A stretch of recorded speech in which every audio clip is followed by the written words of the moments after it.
So guys, Chiefs training camp is just around the corner and the players are having a rest in the summer dead period before the camp and important preseason games start. Even though the Chiefs roster is in a solidified position on a holistic basis, there are some position battles that are brewing and will define the final outcome of the roster.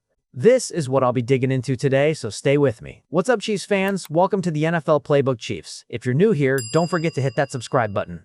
The first place I want to dig into is the defensive side of the ball, because that nickel cornerback battle alone tells you everything about how competitive this camp is going to be. The nickel cornerback spot, this is one of the most genuinely competitive battles on this entire roster right now.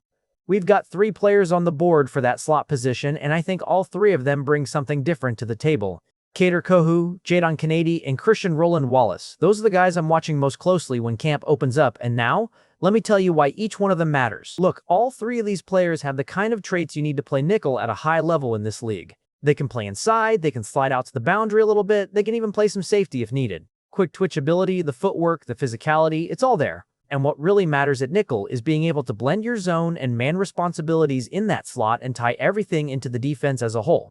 These guys can blitz, they're quick off the line, and they have legitimate ball skills. We've seen that from Jadon Kennedy, and Chris Roland-Wallace honestly showed some real flashes too. I thought he played better at safety last year when he got that opportunity before the injury took him out. Now here's the thing that I think is a really important context for this whole battle. For a long time, Shamari Connor was being used at nickel, and honestly, that was never the right fit. He's a safety. That's where he does his best work, with his eyes on the quarterback and the play in front of him. At nickel, he was too exposed. He's just not that quick twitch player you need in the slot. So, the fact that we're finally moving away from that and opening up a real competition at nickel, that's a big deal, and I think it's going to pay off for this defense. In terms of who I think has the inside track right now, I'd give Kader Kohou the early edge just because of his experience in that role. But Chris Roland-Wallace is coming off that injury, so we really don't know what version of him we're going to see when camp opens. And Jadon Kennedy. Guys, I genuinely believe he's going to be the eventual starter at that spot. Maybe not right out of the gate, maybe it takes until after the bye week, but he's going to rotate in there and make a real push. He's a 4th-round pick on a 4-year deal, and ideally you want to get him on the field early so you can start seeing what he looks like in that position. He's also going to be a 4-spot special teams contributor, a gunner, potentially even getting some return duties, so he's already going to be active and keeping his feet underneath him. Don't count him out of winning this battle outright in camp either. One more name I want to mention in this defensive back conversation is Sneed. They brought him back, and I think that's a really key element here. Look, while he can play corner, the physical demands of that spot are really high, and if his knee is okay, you don't want to overuse him there. Where I think he's going to be massive is the mental side of things. He's played safety, he's played nickel, he's played on the boundary, he knows this defense inside and out. For all the young guys in that room, Kohou, Kennedy, Chris Roland-Wallace, having Sneed around is huge. He knows Spagnuolo's defense. That kind of experience and leadership in a cornerback room is honestly something you can't put a number on. It's a really important addition to that group beyond just what he does on the field. Alright, so now let's shift over to the offensive side and talk about what's happening at right tackle, because this is another spot where I think the competition is genuinely wide open. And quickly, I just want to point out that 2 of the bigger name players we've been talking about at positions of concern are either off the team or moved away from where they were playing. That's not a coincidence.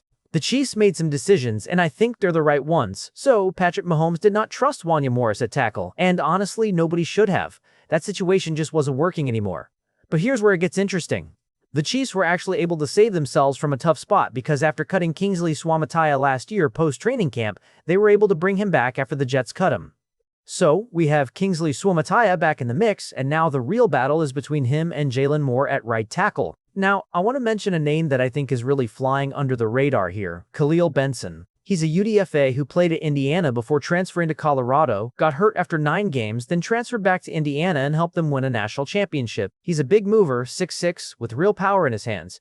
The Chiefs, back-to-back years now, have brought in productive and athletic college players to that offensive line room. Kingsley Suamataia last year, Khalil Benson this year. That's not random, that's intentional. And while Jalen Moore has some experience, his reps last year weren't great, and this is the last year of his deal in Kansas City. So, if it's even close between him and Kingsley Suamataia, I think you absolutely have to go with Kingsley Suamataia. There's upside there, there's room to grow, and he's still going to be on the roster going forward. Khalil Benson also has the flexibility to play on both sides of the line, which adds another wrinkle to this whole thing. This is a camp battle. I'm going to have my eyes on every single day. Now, I want to get into what I personally think is the most important camp battle on this entire roster right now, and that's the wide receiver 4 spot. I know the top 3 wide receivers are pretty much set, but guys, the WR4 role on this team is not just a depth spot. We've seen it time and time again. Whether it's off-field issues or injuries, the number 4 wide receiver on this Chiefs team ends up being an actual starting role at some point during the season. You get real touches. You might have to start a stretch longer than anyone planned. So, this battle genuinely matters. The 2 names I'm most focused on here are Jalen Royals and Cyrus Allen. Jalen Royals already knows this offense. He's coming back fully healthy from the injury, and from what I've seen in camp so far, he looks really good.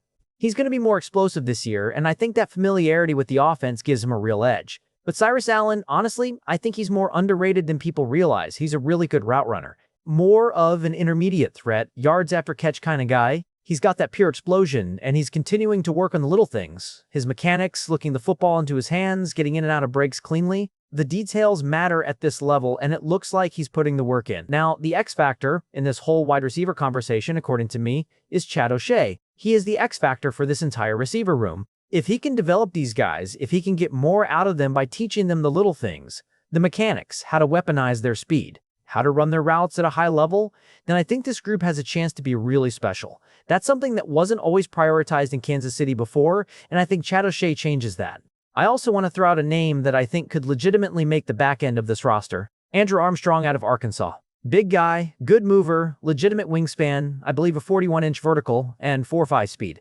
He's an athletic big man on the outside with strong hands, and if the Chiefs want to start accessing different parts of the field, he gives them a reliable option at that X receiver spot that isn't Tyquan Thornton. He could also be a really good gunner on special teams, which always helps your chances of making a roster. 6 wide receivers making this team is genuinely not set in stone, and Andrew Armstrong is a name I'd keep a very close eye on throughout camp. So guys, that's what I've got for you today. The nickel corner battle, the right tackle race, and that wide receiver depth competition that I really think is the most important one to follow this camp. These are the battles that are going to define what this Chiefs roster actually looks like when the regular season kicks off. I want to know, what's the number 1 camp battle you're watching? Drop it in the comments. I read every single one, and if you haven't subscribed yet, do it now because camp is almost here and I'm going to be covering every single thing that goes down. I'll see you in the next one.